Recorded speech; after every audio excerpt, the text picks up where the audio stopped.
Lost on the back roads of Vermont,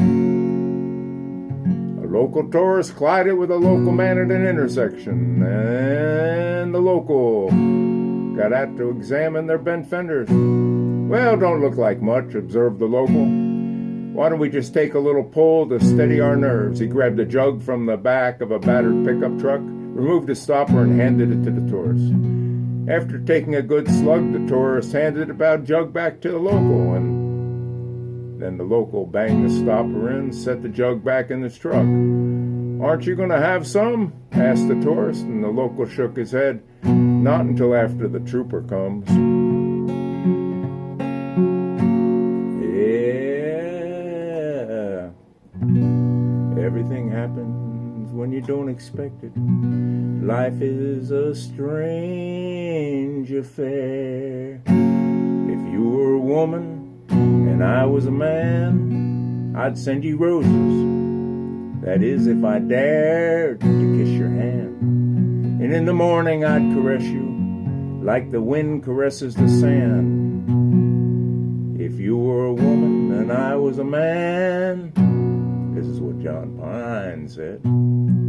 If I were a woman and you were a man, would I send you yellow roses? Would I dare to kiss my hand?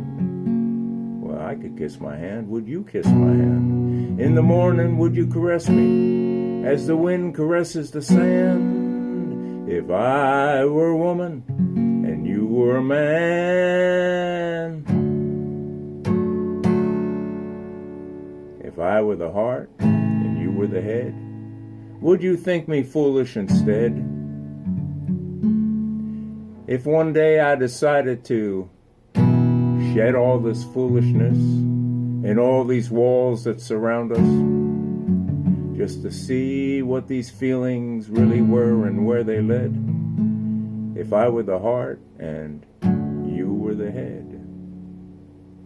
If you were the heart and I was the head, and you were the woman and I was the man, would I laugh if you came to me with your heart in your hand and said, I offer you this freely. I'll give you all that I can, because you are the woman and I am the man. Who is the woman and who is the man? It's hard to tell. Sometimes if you look in Genesis, it might give you a clue, or Leviticus, or all those tales in the Old Testament and New. Who really knew? Well, we know in our heart of hearts what true love is.